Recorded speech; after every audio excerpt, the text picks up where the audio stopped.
لیکن تاریخ کی کتابوں میں یہ صرف بصرہ کے لوگوں کے نام خط کے طور پر ثبت ہوا ہے، رجسٹر ہوا ہے، اور وہاں پر اس کو درج کیا گیا۔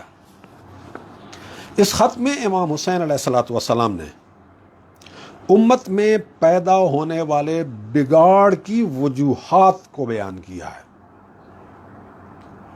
کل کی گفتگو میں ہم نے عرض کیا کہ امام حسین علیہ السلام بگاڑ کی اصلاح کے لیے اٹھے تھے، اور بگاڑ تھا کیا کہ حق پر عمل نہیں ہو رہا، حق متروک ہو چکا ہے، حق کو چھوڑ دیا جا چکا ہے، اور باطل پوری طرح سے مسلمان معاشرے کے اوپر سایہ فگن ہو چکا ہے۔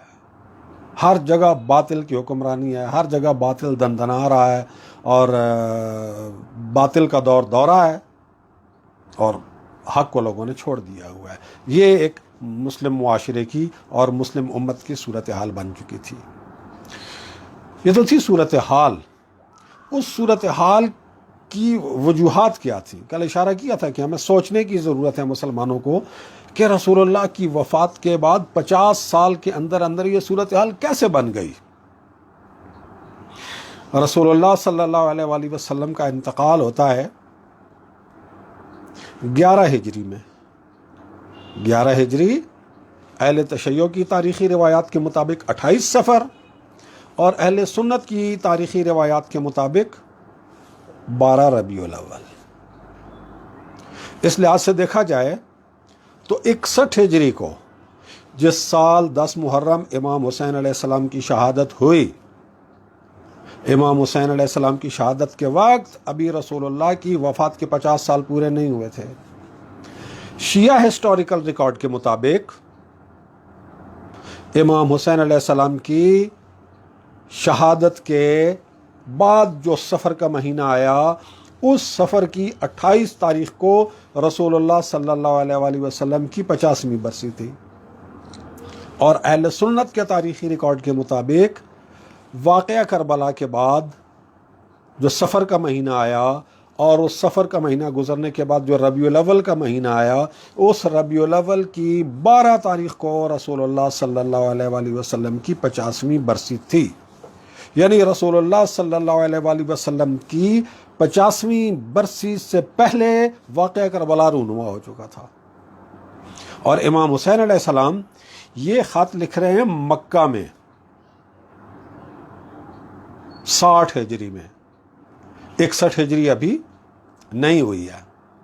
تو اب دیکھیں کہ امام حسین علیہ السلام حالات کی کیا تصویر بیان فرما رہے ہیں۔ میں اس خط کو آپ کے سامنے پڑھتا ہوں، اس کا ترجمہ کرتا ہوں، اور پھر اس کی روشنی میں کچھ نکات پر ہم گفتگو کریں گے۔ آپ نے بصرہ کے لوگوں کے نام خط میں لکھا، فَإِنَّ اللَّهَ اصْطَفَى مُحَمَّدًا مِّن خَلْقِهِ، اللہ تعالیٰ نے اپنی مخلوق میں سے حضرت محمد صلی اللہ علیہ وآلہ وسلم کو چن لیا، وَأَكْرَمَهُ بِنُبُوَّتِهِ، اور نبوت کے ذریعے سے ان کو عزت دی، نبوت کے ذریعے سے ان کو اعزاز دیا، نبوت کے ذریعے سے ان کو تکریم عطا فرمائی، یعنی ان کو نبوت کا اعزاز عطا فرمایا۔ وَاخْتَارَهُ لِرِسَالَتِهِ، اور اپنی رسالت اور اپنا پیغام اپنے بندوں تک پہنچانے کے لیے حضرت محمد صلی اللہ علیہ وآلہ وسلم کا انتخاب کیا۔ ثم قبضہ الیہ، اور اس کے بعد اللہ تعالیٰ نے انہیں اپنی طرف اٹھا لیا، ان کی روح کو قبض کر لیا۔ وقد نصح لعبادہ، اور جب اللہ تعالیٰ نے رسول اللہ صلی اللہ علیہ وآلہ وسلم کی روح کو قبض کر لیا، رسول اللہ صلی اللہ علیہ وآلہ وسلم کی وفات ہو گئی، تو اس وقت کیا صورتحال تھی؟ وقد نصح لعبادہ، اس وقت رسول اللہ صلی اللہ علیہ وآلہ وسلم اللہ کے بندوں کو نصیحت کر چکے تھے۔ وَبَلَّغَ مَا أُرْسِلَ بِهِ، اور جو پیغام اللہ نے انہیں دیا تھا اپنے بندوں کے لیے، اپنی مخلوق کے لیے، اس پیغام کو وہ پہنچا چکے تھے۔ رسول اللہ صلی اللہ علیہ وآلہ وسلم نے پیغام پہنچا دیا، اللہ کی مخلوق کو، اللہ کے بندوں کو نصیحت کر دی، اللہ تعالیٰ نے ان کی روح قبض کر لی، انہیں اٹھا لیا۔ اس کے بعد وَكُنَّا أَهْلَهُ، اس وقت ہم ان کے اہل بیت تھے، وَأَوْلِيَاءَهُ، اور ہم ان کے ولی تھے، ہم ان کے اولیاء تھے، وَأَوْصِيَاءَهُ، اور ہم ان کے وصی تھے، جن کے بارے میں وہ وصیت کر کے گئے تھے، جن کو وصیت کر کے گئے تھے کہ تم نے میرے بعد اس امت کی رہنمائی اور ہدایت کرنی ہے۔ وَوَرَثَتَهُ، اور ہم ان کے وارث تھے۔ 4 الفاظ امام حسین علیہ السلام رسول اللہ کے بعد اپنے بارے میں، اہل بیت کے بارے میں بیان فرما رہے ہیں کہ ہم ان کے اہل بیت تھے، ہم ان کے ولی تھے، ہم ان کے وصی تھے، ہم ان کے ورثاء تھے۔ اور 5ویں بات سب سے زیادہ اہم، جو نتیجہ بنتا ہے ان پچھلی 4 باتوں کا، وَأَحَقُّ النَّاسِ بِمَقَامِهِ فِي النَّاسِ، اور لوگوں میں رسول اللہ صلی اللہ علیہ وآلہ وسلم کا جو مقام تھا، رسول اللہ کے بعد سب لوگوں سے بڑھ کر ہم اس مقام کے حقدار تھے۔ رسول اللہ صلی اللہ علیہ وآلہ وسلم کا ایک مقام تھا، نبوت والا مقام، تمام انبیاء کو یہ مقام نبوت حاصل تھا، لیکن سب انبیاء کو اپنی اپنی امتوں میں کامیابی حاصل نہیں ہوئی۔ سارے انبیاء اسلامی معاشرہ قائم کرنے میں کامیاب نہیں ہوئے، اسلامی حکومت قائم کرنے میں کامیاب نہیں ہوئے۔ حضرت سلیمان، حضرت داؤد، حضرت یوسف علیہ السلام پارشلی، اور رسول اللہ صلی اللہ علیہ وآلہ وسلم، ان کے علاوہ تو کسی رسول کی حکومت اور حکمرانی ہمیں نظر نہیں آتی۔ سارے انبیاء، سارے رسول جن کا قرآن میں ذکر ہے، وہ ساری زندگی اپنی قوم کے ساتھ مازارائی والی کیفیت میں رہے، نہ وہ معاشرہ بنا سکے اور نہ ہی معاشرے میں ان کو ایک لیڈر والی، ایک حاکم والی، ایک رہنما والی، ایک مربی والی حیثیت حاصل ہو سکی۔ تو ایک ہے نبوت کا مقام جو ان کے اور اللہ کے درمیان ہے، ایک ہے معاشرتی مقام، سوشل سٹیٹس۔ رسول اللہ صلی اللہ علیہ وآلہ وسلم کا معاشرے میں لوگوں کے درمیان کیا مقام تھا کہ آپ لوگوں کے ہادی تھے، آپ لوگوں کے رہنما تھے، آپ لوگوں کے مربی تھے، آپ لوگوں کے استاد اور معلم تھے، آپ لوگوں کے حکمران تھے اور قاضی تھے، ان کے فیصلے کرتے تھے، یعنی معاشرے کا مرکز تھے رسول اللہ صلی اللہ علیہ وآلہ وسلم۔ اپنی نبوت، اپنی رسالت کے پیغام کو پہنچانے کے بعد جو ایک معاشرہ بنا، اس معاشرے میں رسول اللہ صلی اللہ علیہ وآلہ وسلم اس معاشرے کے مرکز کی اہمیت رکھتے تھے۔ یہ تھا لوگوں میں رسول اللہ صلی اللہ علیہ وآلہ وسلم کا مقام کہ آپ اسلامی معاشرے کا مرکز تھے، آپ اسلامی معاشرے کا محور تھے، آپ اسلامی معاشرے کے حاکم تھے۔ تو امام حسین علیہ السلام فرما رہے ہیں کہ رسول اللہ کی روح کو اللہ تعالیٰ نے قبض کر لیا، انہیں اپنے پاس بلا لیا، ہم ان کے اہل بیت تھے، ان کے اولیاء تھے، ان کے اوصیاء تھے، ان کے ورثاء تھے، اور جو رسول اللہ صلی اللہ علیہ وآلہ وسلم کو لوگوں کے درمیان مقام حاصل تھا، اس مقام کے سب لوگوں سے زیادہ حقدار ہم تھے۔ وَأَحَقُّ النَّاسِ بِمَقَامِهِ فِي النَّاسِ، لوگوں میں جو ان کا مقام تھا، اس مقام کے سب سے زیادہ حقدار ہم تھے۔ فَاسْتَأْثَرَ عَلَيْنَا قَوْمُنَا، لیکن ہماری قوم نے اپنے آپ کو ہم پر مقدم کر دیا۔ ہمیں آگے کرنا چاہیے تھا، لیکن ہمیں آگے کرنے کی بجائے خود اپنے آپ کو ہمارے اوپر مقدم کر لیا، ہم پر آگے کر لیا اور اس مقام کو اپنے ہاتھ میں لے لیا۔ فرضینا، لیکن ہم اس بات پر راضی رہے۔ راضی رہے کا مطلب یہ نہیں ہے کہ ہاں جو تم نے بہت اچھا کیا، بالکل ٹھیک ہو گیا، نہیں۔ راضی رہنے کا مطلب بعض اوقات یہ ہوتا ہے کہ انسان کوئی سچویشن کریٹ نہیں کرتا۔ آپ کا حق ہے، کسی نے آپ کا حق آپ سے چھین لیا، کسی نے آپ کا حق آپ سے غصب کر لیا، اب آپ کے سامنے 2 راستے ہیں کہ اگر آپ دیکھتے ہو کہ آپ آرام سے، سکون سے، بغیر کوئی مسئلہ پیدا کیے، بغیر کوئی فساد پیدا ہوئے، بغیر کوئی خرابیاں پیدا ہوئے آپ اپنا حق لینے کی سٹرگل کر سکتے ہو اور حق لے سکتے ہو تو پھر آپ یہ کوشش کرتے ہیں. لیکن اگر آپ کو پتہ ہو کہ آپ اپنا حق لینے کے لیے کوشش کریں گے، اپنا حق لینے کے لیے سٹرگل کریں گے، خرابی ہوگی، فساد ہوگا، بگاڑ ہوگا، انتشار پھیلے گا، تو آپ کہتے ہیں کوئی بات نہیں، یہ جو میرا حق ان لوگوں نے چھین لیا ہے یہ خرابی ہے، لیکن یہ چھوٹی خرابی ہے. میں اپنا حق حاصل کرنے کے لیے انتشار پھیلاؤں، گڑبڑ کروں، محاذ آرائی کی صورتحال پیدا کروں، اختلاف پیدا کروں، معاشرے کی وحدت کو پارا پارا کر دوں، یہ بڑی برائی ہے. تو چلو کوئی بات نہیں ہے، میرا حق چلا گیا، یہ چھوٹی برائی ہے، میں ایسے چھوٹی برائی کو قبول کر لیتا ہوں اور اپنے اس حق کو حاصل کرنے کے لیے میں بڑی خرابی کی طرف نہیں جانا چاہتا ہوں.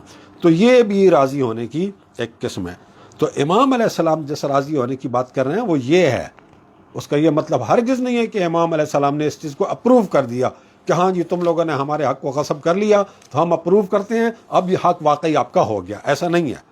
اور آگے اس بات کی وضاحت فرما رہے ہیں امام علیہ السلام، وَكَرِهْنَا الْفُرْقَةَ، ہم نے افتراق، گروہ بندی، اس کو ناپسند کیا. اس لیے کہ اگر اپنا حق حاصل کرنے کے لیے میدان میں آتے، تحریک چلاتے، کوئی بھی سٹرگل کرتے تو معاشرے کی اور امت کی وحدت قائم نہ رہتی اور تفرقہ، اختلاف اور گروہ بندیاں پیدا ہو جاتی. وَكَرِهْنَا الْفُرْقَةَ وَأَحْبَبْنَا الْعَافِيَةَ، اور ہم نے عافیت کو پسند کیا کہ معاشرے میں عافیت رہے، معاشرے میں امن رہے، معاشرے میں سکون رہے، امت کے حالات پرسکون رہیں، امت کے حالات میں ناامنی اور یہ بدحالی وغیرہ پیدا نہ ہو. وَنَحْنُ نَعْلَمُ، اور ہم یہ بات جانتے تھے، یعنی یہ سب کچھ اس پالیسی کے باوجود ہم یہ بات جانتے تھے، أَنَّ أَحَقُّ بِذَلِكَ، کہ ہم رسول اللہ کے اس مقام کے زیادہ حقدار تھے، المستحق علینا ممن تولاہ، ان لوگوں سے بڑھ کر مستحق تھے جنہوں نے اس حق کو اپنے ہاتھ میں لے لیا، اسے ہتھیا لیا. تو یہ امام حسین علیہ الصلوۃ والسلام رسول اللہ صلی اللہ علیہ وآلہ وسلم کے بعد پیدا ہونے والی سیاسی صورتحال کا ذکر کر رہے ہیں کہ وسیع ہم تھے رسول اللہ کے، وارث ہم تھے رسول اللہ کے، ولی ہم تھے رسول اللہ کے، رسول اللہ کے مقام اور منصب کے حقدار ہم تھے، ہم سے چھین لیا گیا، ہماری قوم نے آگے بڑھ کے وہ ہم سے چھین لیا، اور اب ہمارے پاس رستے دو تھے کہ یہاں ہم اسے حاصل کرنے کے لیے لڑائی، خون ریزی، فساد اور اختلاف کو پیدا کرتے. ہم نے اسے پسند نہیں کیا، ہم نے عافیت کو پسند کیا، اور ہم نے محاذ آرائی کی سیاست نہیں کی، اختلاف اور فرقت کی سیاست نہیں کی. اور اب جب کہ یہ صورتحال ساری پیدا ہو چکی ہے، یہ حالات بن چکے ہیں، تو اب کیا ہے؟ وَقَدْ بَعَثْتُ رَسُولِي إِلَيْكُمْ بِهَذَا الْكِتَابِ، میں اپنا رسول، اپنا ایلچی، اپنا قاصد تمہاری طرف بھیج رہا ہوں اس خط کے ساتھ. وَأَنَا أَدْعُوكُمْ إِلَىٰ كِتَابِ اللَّهِ وَسُنَّةِ نَبِيِّهِ، میں تمہیں دعوت دیتا ہوں اللہ کی کتاب کی طرف اور رسول اللہ صلی اللہ علیہ وآلہ وسلم کی سنت کی طرف.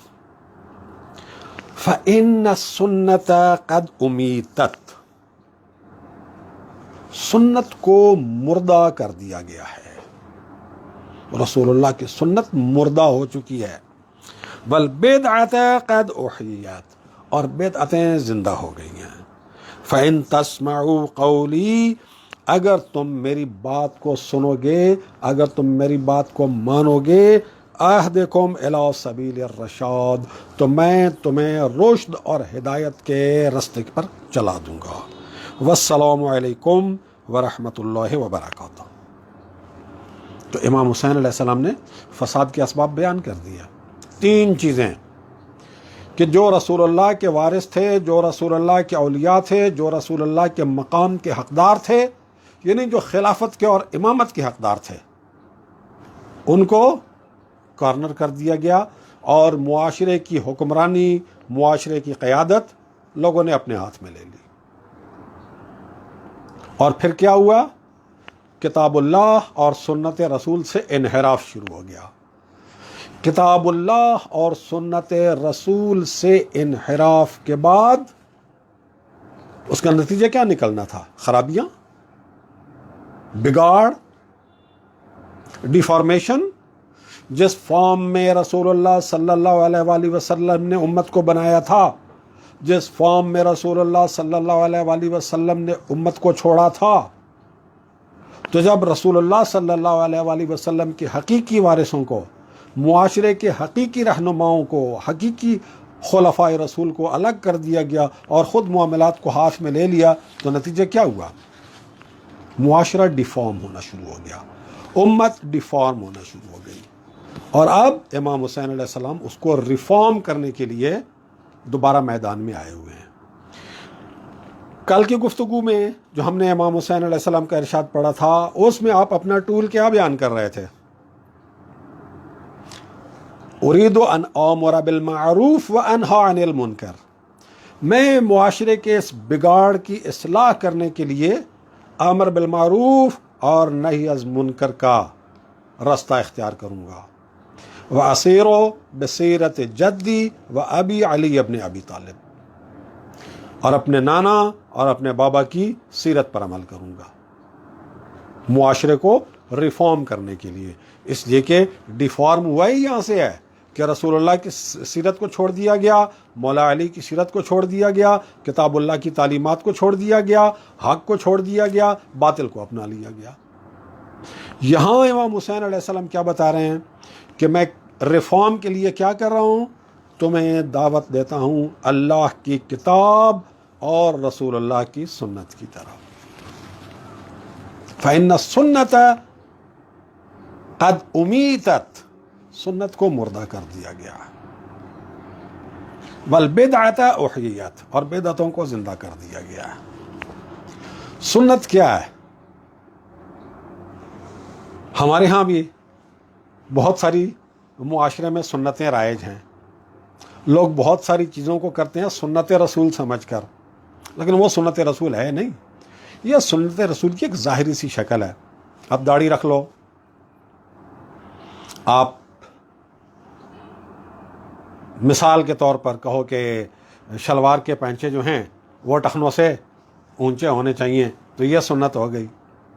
پھر ہمارے ہاں ایک سنت اور بھی ہے کہ آپ جائیں بازار میں تو یہ جو کھجور کی دکانیں ہوتی ہیں یا کچھ ریڑھی والے کھجور بیچ رہے ہوتے ہیں، انہوں نے اپنی ریڑھی یا اپنی دکان کے آگے لگایا ہوا تھا، ایک ٹیگ سا لگایا ہوا تھا، کھجور کھانا سنت رسول ہے. یہ سنت رسول ہے. یہ اس قسم کی سنتیں ہیں جو ہم نے اپنائی ہوئی ہیں اور خوش ہیں کہ ہم نے سنت رسول اپنائی ہوئی ہے. کچھ لوگ تھوڑے سے اور بھی آگے جاتے ہیں، اپنی جیب کے اندر ایک مسواک بھی رکھ لیتے ہیں، اپنی جیب کے ساتھ ایک چھوٹی سی جیب بنا کے کنگھی بھی اس کے اندر ڈالی ہوئی ہے. کیا جی؟ سنت رسول ہے. یہ سنت رسول یہ نہیں ہے. سنت رسول کا مطلب ہے رسول اللہ صلی اللہ علیہ وآلہ وسلم کا پورا طرز زندگی، رسول اللہ صلی اللہ علیہ وآلہ وسلم کا وے آف لائف. اور وہ کیا تھا؟ صادق تھے، امین تھے، رحمت للعالمین تھے. اب کیا ہے؟ سچ کو طلاق دی ہوئی ہے کہ ہمارا تمہارے ساتھ گزارا ہی نہیں ہے. ایمانداری کو طلاق دی ہوئی ہے کہ جی ہمارا ایمانداری کے ساتھ گزارا ہی نہیں ہے. رحمت کے رویے کو طلاق دی ہوئی ہے. اور پوری دنیا میں آج ہم لوگ مشہور ہیں دہشت گرد کے طور پر. اسلام اور مسلمانوں کو دہشت گردی کی علامت کے طور پہ سمجھا جاتا ہے. اور ہم خوش ہیں کس چیز کے اوپر؟ ہم نے سنت رسول، داڑھی رکھی ہوئی ہے، پانچے ہم نے ٹخنے سے اونچے رکھے ہوئے ہیں، جیب میں ہم نے مسواک رکھا ہوا ہے، جیب میں ہم نے کنگھی رکھی ہوئی ہے. یہ والی ساری سنتیں لشکر یزید کے اندر بھی تھی. لشکر یزید کے ہر بندے نے داڑھی رکھی ہوئی تھی. اس زمانے میں شیو کرنے کا رواج ہی نہیں تھا، بہت کم کوئی رواج تھا. عربوں کا کلچر تھا، مسلمانوں کا کلچر تھا، داڑھی رکھتے تھے. داڑھی ان کے کلچر کا ایسا تھا، تو سب نے داڑھی رکھی ہوئی تھی. سب عربی زبان بولتے تھے اور صحیح عربی تلفظ کے ساتھ بولتے تھے. اور سب کھجور کھانے والی سنت رسول پر بھی عمل کرتے تھے. لشکر یزید کے اندر کھجوروں کی بوریاں پڑی تھیں، بوریوں کی بوریاں وہ ساتھ لائے ہوئے تھے کھانے کے طور پہ، ان کی خوراک تھی. رسول اللہ صلی اللہ علیہ وآلہ وسلم سری لنکا میں مبعوث ہوئے ہوتے تو پھر ناریل کا پانی پینا یہ سنت رسول ہوتا، پھر اناناس کھانا یہ سنت رسول تھا. رسول اللہ صلی اللہ علیہ وآلہ وسلم کھجور کیوں کھاتے تھے؟ اس لیے کہ جس معاشرے میں آپ کو بھیجا گیا تھا اس معاشرے میں یہ وہ خوراک تھی جو ایزیلی اویلیبل تھی اور غذائیت میں بہت اچھی تھی. تو رسول اللہ صلی اللہ علیہ وآلہ وسلم اس کو بطور خوراک کے استعمال کرتے تھے. رسول اللہ کسی بھی معاشرے میں چلے جاتے تو اس معاشرے میں جو بھی چیز غذا کے طور پر ایزیلی اویلیبل ہوتی اور غذائیت میں اچھی ہوتی، رسول اللہ صلی اللہ علیہ وآلہ وسلم اسی کو استعمال کرتے، پھر وہ سنت رسول بن جاتی. تو کھجور کھانا بیسیکلی سنت رسول نہیں ہے. بیسیکلی ہر مسلمان کے لیے سنت رسول یہ ہے کہ آپ کے معاشرے میں جو غذائی چیزیں ایزیلی اویلیبل ہیں اور غذائیت میں ریچ ہیں آپ انہیں استعمال کیا کرو، یہ ہے سنت رسول. بہرحال ہمارے یہاں کیا ہے، کھجور کھانا سنت رسول ہے. تو یہ سنت رسول بھی کیا ہے، لشکر یزید اس پر عمل کر رہا تھا.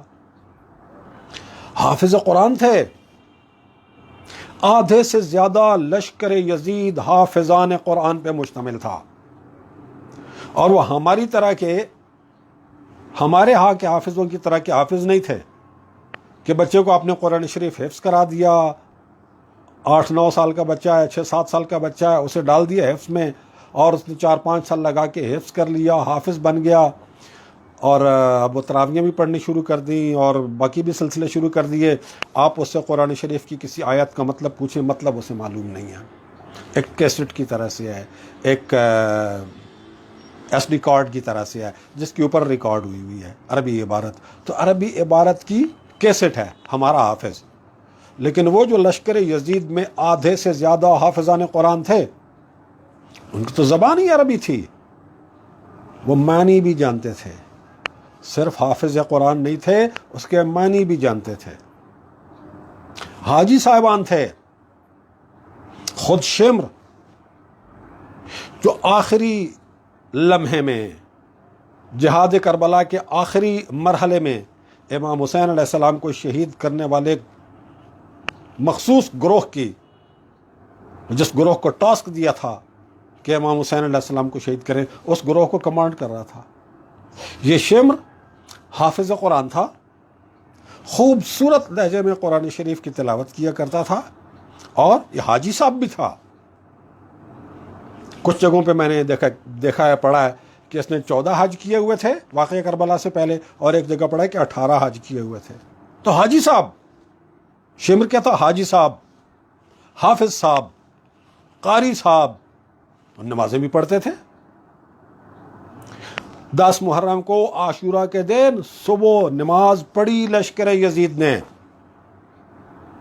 اور نماز میں یہ کہا السلام علیکہ ایھا النبی ورحمۃ اللہ وبرکاتہ.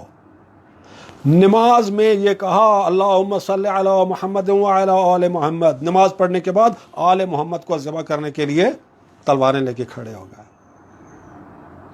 اور آل محمد کو ذبح کرنے کے بعد پھر عصر کی نماز پڑھی، اور پھر اس میں یہی کہا اللہم صلی علی محمد وآل محمد. لعنت ہے ایسے نمازیوں پر، اور لعنت ہے ایسی نماز پر، لعنت ہے ایسے حاجیوں پر، اور لعنت ہے ایسے حج پر. ہم لوگوں نے دینداری یہ سمجھ لیا، اور جو دین کی روح ہے اخلاقیات، کہ اپنا اخلاق ہمارا قرآن کے مطابق ہو، ہمارا اخلاق سنت رسول کے مطابق ہو، اس کو ہم نے مکمل طور پہ بند کر دیا ہے. اور جب دین کی روح سے غافل ہو جائیں، دین کی روح کو ترک کر دیا جائے، تو پھر اس کا نتیجہ کیا ہوتا ہے؟ پھر دین کے نام پر یہ ڈرامے بازیاں ہو جاتی ہیں، ڈرامے بازیاں رہ جاتی ہیں جو ہمارے معاشرے میں ہو رہی ہیں. ہم اپنے معاشرے میں دیکھیں، اس وقت پوری دنیا میں جتنے بھی اسلامی ممالک ہیں، ہر اسلامی ملک میں اپنے اپنے مسائل ہیں، لیکن اسلام کے نام پر ڈرامے بازیاں اور اسلام کے نام پر جتنی منافقت ہم پاکستانیوں کے معاشرے میں ہو رہی ہے، کسی اور معاشرے میں نہیں ہو رہی ہے. وجہ کیا ہے؟ اپنے آپ کو بے وقوف بنایا ہوا ہے کہ ہم مسلمان ہیں، اپنے آپ کو بے وقوف بنایا ہوا ہے کہ ہم عاشقان رسول ہیں، اپنے آپ کو بے وقوف بنایا ہوا ہے کہ ہم ناموس رسالت کے پہرے دار ہیں۔ ناموس رسالت میں سب سے بڑا ناموس رسول اللہ صلی اللہ علیہ وآلہ وسلم کا اپنا کردار ہے، جسے صبح سے لے کے شام تک ہر بندہ قتل کر رہا ہے، کردار رسول کو قتل کر رہا ہے۔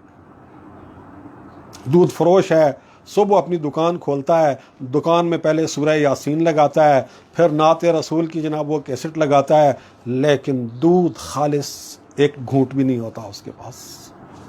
خود فریبی ہے یہ، دین کے نام پر خود فریبیاں ان سے نکلیں گے۔ اور یہ جو امام حسین علیہ السلام نے فرمایا کہ انا ادعوکم الی کتاب اللہ و سنت نبیہ، کتاب اللہ اور سنت رسول کی روح کو اختیار کرنا ہوگا۔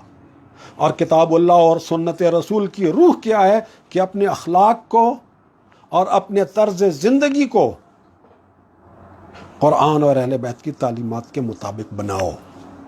یہ نہیں ہوگا تو پھر ڈرامے بازیاں رہ جائیں گی، ہر روز ایک نیا ڈرامہ، ہر روز ایک نیا ڈرامہ، ہر روز ایک نیا ڈرامہ۔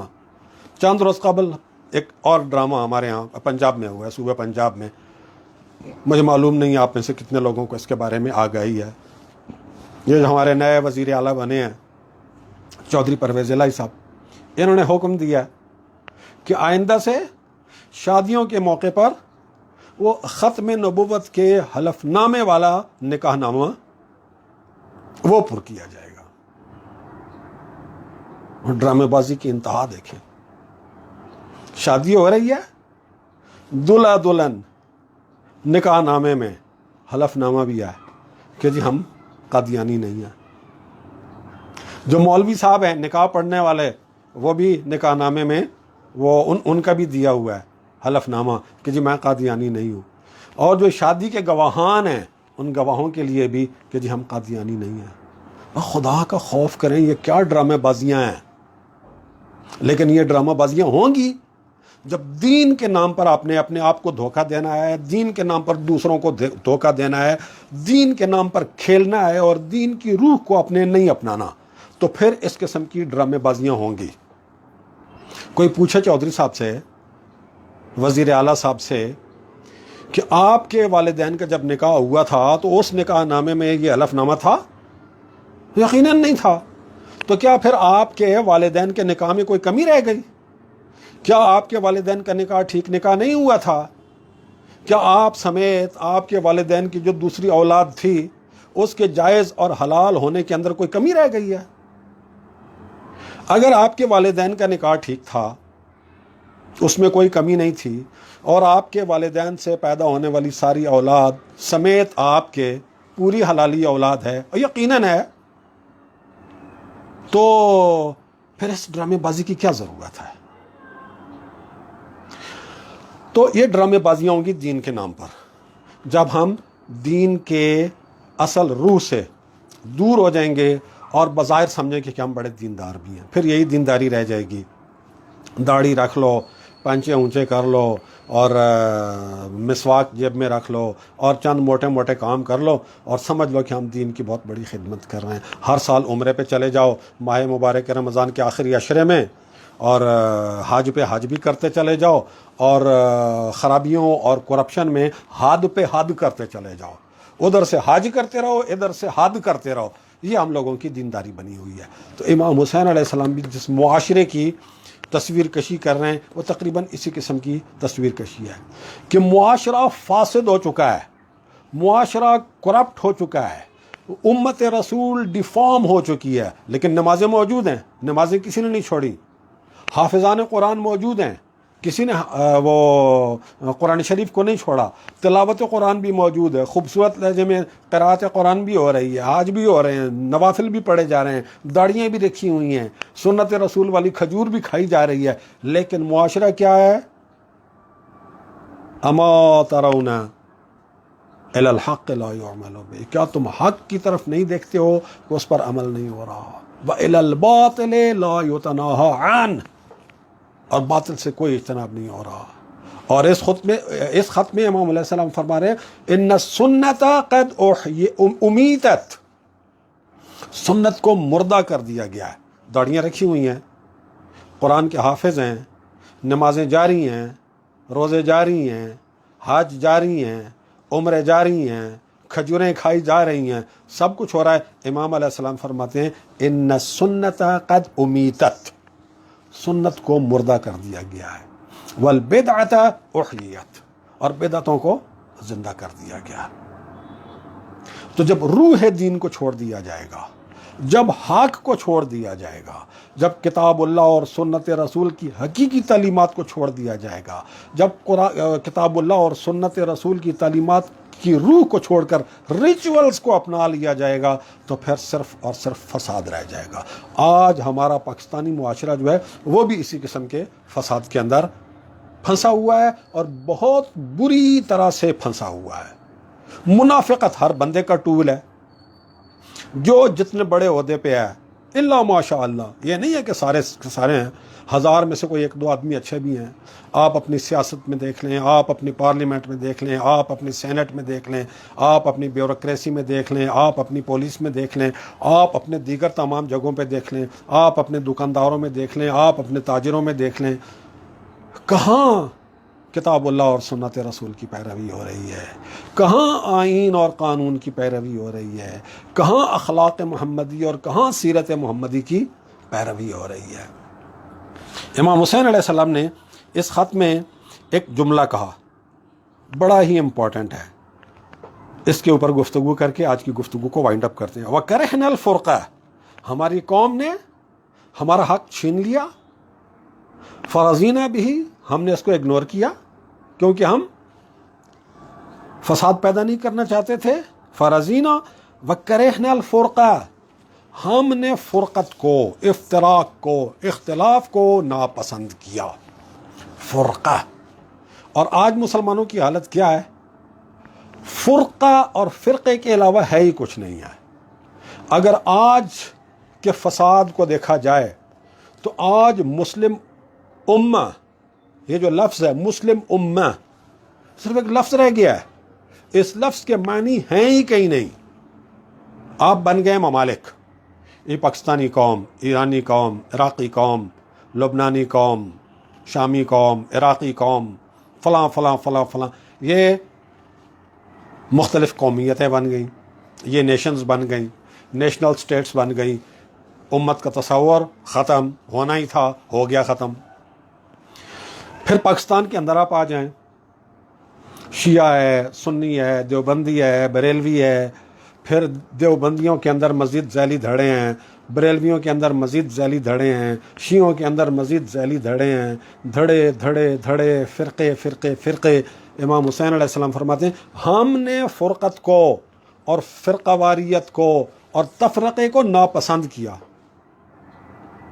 اور ہم ایسے فرقت میں پھنس گئے ہیں کہ آج ہمارے پاس اسلام اور مسلمان کی ایک ایسی ڈیفینیشن تک نہیں ہے جس کے اوپر اپنے آپ کو مسلمان کہنے والے سارے لوگ متفق ہوں.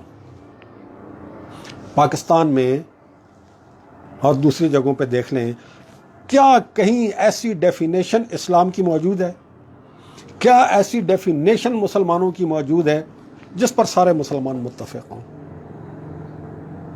زبانی طور پہ کہہ دیں گے ہاں جی، جو شخص لا الہ الا اللہ محمد الرسول اللہ کہتا ہے وہ مسلمان ہے، جو شخص اشہد اللہ الہ الا اللہ واشہد ان محمد الرسول اللہ کا اقرار کرتا ہے وہ مسلمان ہے. زبانی طور پہ سب یہ کہیں گے، لیکن عملی طور پر کیا ہے؟ لا الہ الا اللہ محمد الرسول اللہ کہنے والے ایک دوسرے کو کافر کافر قرار دے رہے ہیں. اس سے بڑا کیا فساد ہوگا؟ اشہد اللہ الہ الا اللہ وحدہ لا شریک لہ واشہد ان محمدا عبدہ ورسولہ، اقرار کرنے والے اور یہ کہنے والے کہ اس اقرار سے بندہ مسلمان ہو جاتا ہے، یہ اقرار کرنے والے ایک دوسرے کو کافر کافر کافر کافر کافر کا کھیل کھیل رہے ہیں. نماز جمعہ میں آ جائیں، ہمارے معاشرے میں، اپنے پاکستانی حوالے سے بات کر رہا ہوں، ظاہر سی بات ہے اگر ہم کچھ اصلاح کر سکتے ہیں تو اپنے پاکستانی معاشرے میں کر سکتے ہیں، دوسرے معاشروں میں تو نہیں کر سکتے. اور ہم بھی، میرے جیسے طالب علم، صرف ایک اویئرنس دے سکتے ہیں، ایک بات کر سکتے ہیں. پریکٹیکلی تو ہمارے ہاتھ میں بھی کچھ نہیں ہے. جن کے ہاتھ میں ہے ان کی یہ ترجیح ہی نہیں ہے. تو ہمارے ہاں کیا ہے؟ اپنے نماز جمعہ کو دیکھ لیں، ہمارے ہاں جو نماز جمعہ ہے یہ بنیادی طور پر نماز جمعہ ہے ہی نہیں، یہ نماز فرقہ ہے، فرقہ۔ امام علیہ السلام فرما رہے ہیں وَكَرِهْنَا الْفُرْقَةَ، ہم نے فرقت کو ناپسند کیا، لیکن ہماری کیا ہے ہی فرقہ۔ یہاں سے ایک سوال کا جواب بھی مل جاتا ہے کہ ائمہ معصومین سلام اللہ علیہم اجمعین، مولا علی علیہ السلام، امام حسن علیہ السلام، امام حسین علیہ السلام مسجدوں میں چل کے نماز کیوں پڑھتے تھے؟ دوسروں کے پیچھے چل کے نماز کیوں پڑھتے تھے؟ دوسروں کے پیچھے چل کے نماز پڑھنے کا مقصد یہ نہیں تھا کہ آپ ان کو انڈورس کر رہے تھے کہ یہ صحیح امام ہے، ان کے اور صحیح خلیفہ ہونے کی تائید نہیں کر رہے تھے، اپنی الگ سے مسجد بنا کر فرقت پیدا نہیں کرنا چاہتے تھے، تو سب کے ساتھ پڑھتے تھے۔ جی شیعہ جمعہ ہو رہا ہے، یہ دیوبندی جمعہ ہو رہا ہے، ساتھ ہی اسی گلی میں جناب یہ بریلوی جمعہ ہو رہا ہے، اسی میں وہ اہل حدیث کا جمعہ ہو رہا ہے، اسی میں کسی اور کا جمعہ ہو رہا ہے، اسی میں کسی اور کا جمعہ ہو رہا ہے۔ جتنے مولوی اتنی مسجدیں اتنی دکانیں۔ جمعہ یعنی مسلمانوں کو ایک نقطے پر جمع کرنا، مسلمانوں کو ایک مرکز پہ جمع کرنا، ایک فرسخ کے ریڈیس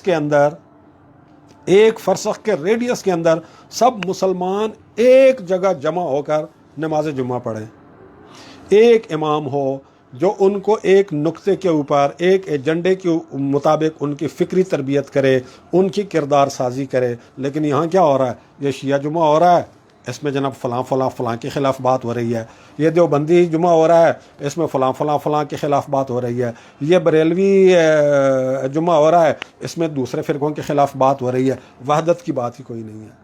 ہماری نماز ہائے جمعہ یہ افتراق اور فرقت کی فرنچائزیں بن گئی ہیں۔ تو جو ہمارے ہاں نماز جمعہ ہو رہی ہے اس کو نماز جمعہ کہنا بھی درست نہیں ہے، یہ بنیادی طور پر نماز فرقہ ہے۔ ہماری مسجد زرار بن گئی ہیں۔ ایک مسجد بنائی گئی تھی رسول اللہ کی زندگی میں مدینہ میں، جس کا مطلب یہ تھا کہ مسلمانوں کے اندر گروہ بندی پیدا کی جائے۔ ایک پارٹی کا یہ ہماری مسجد ہے اور دوسری پارٹی کا کہ یہ ہماری مسجد ہے، ہم نے اس مسجد میں نہیں جانا، ہم نے اس مسجد میں نہیں جانا۔ اتخذوا مسجدا ضرارا وتفریقا، مسجد بنائی تاکہ مسلمانوں کو ضرر پہنچائے، مسلمانوں کے اندر تفریق کریں۔ آج ہماری ساری مسجد ضرار بنی ہوئی ہیں، اس لیے کہ فرقہ واریت کی بنیاد پر بنی ہوئی ہیں۔ تو ہمارے ہاں فساد ہی فساد ہے، خرابیاں ہی خرابیاں ہیں، اخلاقیات روز بروز نیچے جا رہے ہیں، روز بروز اخلاقیات کا معیار اور گراف نیچے جا رہا ہے۔ اور وجہ کیا ہے؟ وجہ وہی ہے جو امام حسین علیہ السلام نے اپنی ارشادات میں بیان فرمائی۔ تکبر، خود پسندی، اپنے مفادات کو حاصل کرنے کے لیے ہر قسم کا فساد، اپنے مفادات کو حاصل کرنے کے لیے ہر قسم کا ظلم، بے ایمانی، فراڈ، اپنے مفادات کو حاصل کرنے کے لیے کتاب و سنت سے انحراف، اور اپنے آپ کو دیندار رکھنے کے لیے ظاہری طور پر کتاب و سنت کا لبادہ۔ یہ آج ہمارا بھی معاشرہ ایگزیکٹلی وہی معاشرہ ہے۔ اور اگر اس معاشرے نے ٹھیک ہونا ہے تو ٹھیک ہونے کا راستہ وہی ہے جو امام حسین علیہ السلام اپنے ارشادات میں بتا رہے ہیں۔ تکبر کو چھوڑیں، خود پسندی کو چھوڑیں، اپنے مفادات کے حصول کے لیے فساد کو چھوڑیں، اپنے مفادات کے حصول کے لیے ظلم کو چھوڑیں، عادل کو اپنائیں، کتاب اللہ کو اپنائیں، سنت رسول کو اپنائیں، یعنی ریچولز کو نہیں، ان کی روح کو اپنائیں، اور اپنی زندگی کو پوری طرح سے اس طرح سے بنائیں جیسے رسول اللہ صلی اللہ علیہ وآلہ وسلم اللہ کے پیغام کے مطابق بنانا چاہتے تھے۔ یہ ہمارا معاشرہ امام حسین علیہ السلام کے ارشادات کی روشنی میں دیکھیں تو ایسے لگ رہا ہے جیسے امام حسین علیہ السلام ہمارے معاشرے کی بات کر رہے ہیں۔ تو امام حسین علیہ السلام امت کی اصلاح کے مشن کو لے کے اٹھے، مدینہ سے مکہ میں آئے، مکہ سے اویئرنس کی مہم شروع کی، مختلف علاقوں میں خطوط لکھے، اور پھر 8 ذی الحج کو مکہ کو چھوڑا، اور مکہ کو چھوڑنے کے بعد 8 ذی الحج نکلے ہیں مکہ سے، 22 یا 21 دن ذی الحج کے، اور اس کے بعد 2 تاریخ کو، محرم کی 2 تاریخ کو امام حسین علیہ السلام پہنچتے ہیں کربلا میں۔ امام حسین علیہ السلام جب کربلا کی زمین پہ پہنچے، امام حسین علیہ السلام کا گھوڑا رک گیا۔ سب کچھ پہلے سے پلان میں تھا، جانتے تھے کہ کیا ہونا ہے۔ گھوڑا رک گیا امام حسین علیہ السلام کا۔ امام حسین علیہ السلام جانتے ہیں کہ یہ کون سی جگہ ہے۔ مدینہ میں اپنی نانی اماں حضرت ام سلمہ کے گھر میں بیٹھ کر جو جگہ انہوں نے ام سلمہ کو دکھائی اور جہاں کی مٹی اپنے ہاتھ سے اٹھا کر حضرت ام سلمہ کو دی، اس جگہ پر پہنچنے کے بعد اسے نہیں پہچانیں گے، یقیناً جانتے تھے۔ لیکن بعض اوقات ہوتا ہے کہ انسان کسی حقیقت کا اقرار دوسروں کی زبان سے کروانا چاہتا ہے، اس میں کچھ حکمت ہوتی ہے، کچھ مصلحت ہوتی ہے۔ امام علیہ السلام کا گھوڑا نہیں چلا، آپ نے گھوڑا بدلا۔ دوسرا گھوڑا نہیں چلا، امام نے پھر گھوڑا بدلا۔ گھوڑا نہیں چلا، کئی گھوڑے بدلے امام علیہ السلام نے، گھوڑا نہیں چلا۔ امام علیہ السلام نے اپنے ساتھیوں سے پوچھا اس جگہ کا نام کیا ہے؟ کسی نے کہا غازریہ، فرمایا اس کا کوئی اور نام۔ کسی نے کہا نئے نوا، پوچھا کوئی اور نام۔ کسی نے کہا طف، کہا کوئی اور نام۔ کسی نے کہا شط فرات، کہا کوئی اور نام۔ تو کسی نے کہا اس کا ایک نام کربلا ہے۔ تو کربلا سننے کے گویا منتظر تھے۔ جب کہا گیا کہ اس زمین کا ایک نام کربلا ہے تو آپ نے فرمایا انا للہ و انا الیہ راجعون، یہی ہماری منزل ہے، یہیں اتر پڑو، یہیں خیمے لگا دو، کیونکہ یہی ہماری شہادت گاہ ہے۔ اسی جگہ ہمیں شہید کیا جائے گا، اسی جگہ ہمارے مردوں کو قتل کیا جائے گا، شہید کیا جائے گا، اسی جگہ ہماری قبریں بنیں گی، اور اسی جگہ ہمارے اہل حرم کو لوٹا جائے گا اور انہیں اسیر کر کے یہاں سے لے جایا جائے گا۔ جب یہ خیمے لگانے والا سلسلہ شروع ہوا اور یہ قافلہ نیچے اترا تو حضرت زینب سلام اللہ علیہ نے امام حسین علیہ السلام کو بلا بھیجا۔ امام حسین علیہ السلام حضرت زینب سلام اللہ علیہ کے پاس گئے تو جناب زینب سلام اللہ علیہ بہت گھبرائی ہوئی تھی، بہت بے چین تھی۔ انہوں نے امام حسین علیہ السلام سے کہا بھیا آپ مدینہ سے مکہ آئے، مکہ سے یہاں تک آئے، رستے میں مختلف منزلیں آئیں، مختلف منزلوں پر رکے، کسی منزل پر میرے دل کو ایسی بے چینی اور گھبراہٹ نہیں ہو رہی تھی جو اس منزل پہ ہو رہی ہے۔ یہ کون سی جگہ ہے؟ اس جگہ کی کیا خبر ہے؟ کیوں یہاں میرا دل اتنا بے چین ہو رہا ہے؟ کیوں یہاں میرا دل اتنا گھبرا رہا ہے؟ تو امام حسین علیہ السلام نے فرمایا بہن زینب یہ وہی جگہ ہے جہاں اللہ کی مشیت میں ہمارا شہید ہونا لکھا جا چکا ہے۔ یہاں ہماری شہادت ہوگی، یہاں ہمارے اوپر ظلم ہوگا، یہاں ہمارا خون بہایا جائے گا۔ اور پھر امام حسین علیہ السلام نے حضرت زینب سلام اللہ علیہ کو ایک واقعہ سنایا کہ جب بابا کی حکومت تھی کوفہ میں، جب بابا خلیفہ تھے تو ایک دفعہ بابا اپنے لشکر کے ساتھ گزرے اسی جگہ سے، اور یہاں بابا کے لشکر نے تھوڑی دیر کے لیے پڑاؤ کیا۔ بابا آرام کرنے کے لیے لیٹے، تھوڑی دیر بعد ہی بابا کی آنکھ کھل گئی، بابا جاگ گئے، بابا کی آنکھوں سے آنسو بہہ رہے تھے اور بابا انا للہ و انا الیہ راجعون پڑھ رہے تھے۔ تو کسی نے پوچھا یا امیر المومنین ایسا کیا ہو گیا ہے کہ آپ گھبرا کے جاگ گئے ہیں؟ آپ کے چہرے سے بے چینی نظر آ رہی ہے، آپ کی آنکھوں سے اشک بہہ رہے ہیں، آپ درد کے ساتھ رو رہے ہیں اور انا للہ و انا الیہ راجعون پڑھ رہے ہیں، ایسا کیا ہو گیا ہے؟ تو بابا نے فرمایا کہ میں ابھی جب سویا، ابھی جب میں آرام کرنے کے لیے لیٹا، میری آنکھ لگی تو میں نے ایک خواب دیکھا کہ یہ صحرا خون کا ایک دریا بنا ہوا ہے، میرا بیٹا حسین اس کے اندر ڈوب رہا ہے، وہ لوگوں کو مدد کے لیے پکار رہا ہے لیکن کوئی اس کی مدد کرنے والا نہیں ہے۔ الا لعنۃ اللہ علی القوم الظالمین وسیعلم الذین ظلموا ای منقلب ینقلبون۔